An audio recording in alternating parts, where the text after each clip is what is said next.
சேலத்தில் ஆண் நண்பருடன் இரவில் தங்கியிருந்த பெண் இன்ஜினியர் திடீரென உயிரிழந்தது எப்படி? விசாரணையில் வெளியான திடுக்கிடும் தகவல்கள். சேலம் ராமகிருஷ்ணா ரோடு பகுதியைச் சேர்ந்தவர் டெல்லி ஆறுமுகம். இவரோட மகள் பாரதி. இன்ஜினியரிங் பட்டதாரியான பாரதி ஏற்கனவே பெங்களூருவில் ஒரு ஐடி கம்பெனியில பணிபுரிஞ்சாங்க. அதுக்கப்புறமா அந்த பணியை விட்டுட்டு சேலம் வந்த அவர் தற்போது சங்கர் நகர்ல உள்ள ஒரு டியூஷன் சென்டர்ல பணியாற்றி வந்திருக்காங்க. பாரதிக்கு இன்னும் திருமணமாகாத நிலையில டியூஷன் எடுக்கும் இடத்திலேயே பெரும்பாலுமே தங்கி இருப்பாரு. இந்த நிலையில சேலம் சீனநாயக்கன்பட்டியில உள்ள ஒரு தனியார் மருத்துவமனையில அதிகாரியா வேலை பார்க்கக்கூடிய உதயசரண் என்பவருக்கும் பாரதிக்கும் பழக்கம் ஏற்பட்டிருக்கு. இந்த பழக்கம் நாளடைவில் காதலா மாறி இருக்கு. தொடர்ந்து 2 பேருமே அடிக்கடி தனிமையில சந்திச்சுட்டு வந்திருக்காங்க. அதே மாதிரி சம்பவத்து அன்னைக்கும் இரவு காட்சி சினிமாவுக்கு பாரதியும் உதயசரனும் போயிருக்காங்க. அதுக்கப்புறமா பாரதி தங்கியிருந்த வீட்டில் உதயசரனும் தங்கியிருக்காரு. அப்போ அவங்களுக்கு இடையில தகராறு ஏற்பட்டிருக்கு. இதுல உதயசரன் பாரதிய சரமாரியா தாக்கியிருக்காரு. இதுல நிலை குலைந்த பாரதி தரையில விழுந்து சாஞ்சிருக்காங்க. அதுக்கப்புறமா அவர் அசைவற்ற நிலையில கிடந்ததால உடனே அவரை மீட்டு தான் பணிபுரியக்கூடிய மருத்துவமனைக்கு அழைச்சிட்டு போயிருக்காரு.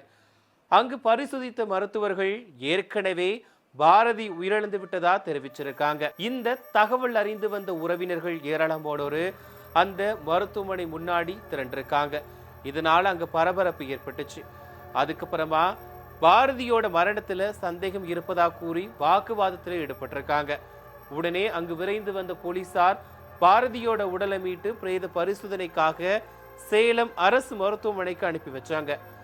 அங்க மருத்துவர் குழுவினர் பாரதியோட உடலை பிரேத பரிசோதனை செஞ்சு உறவினர்கள் கிட்ட ஒப்படைச்சாங்க. இதுக்கப்புறமா பாரதியோட இறுதி சடங்குமே நடந்துச்சு.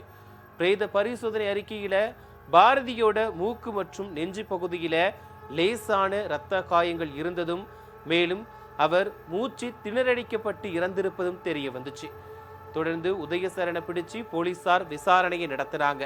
விசாரணையில பல திடுக்கிடும் தகவல் வெளியாச்சு. அதுல உதயசரனுக்கு திருமணமாகி மனைவி மற்றும் குழந்தைகள் நாளிக்கல் பட்டியில வசிச்சுட்டு வராங்க. இந்த நிலையில தான் திருமணமாகாம தனியா இருந்த பாரதியை சந்திச்சு பழகி இருக்காரு.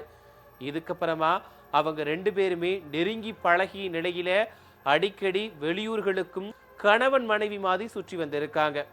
இதுக்கு இடையில உதயசரனிடம் பாரதி உன்னோட மனைவியை விவாகரத்து செஞ்சுட்டு என்ன திருமணம் செஞ்சுக்கிடு அப்படின்னு அடிக்கடி வற்புறுத்தி வந்திருக்காங்க.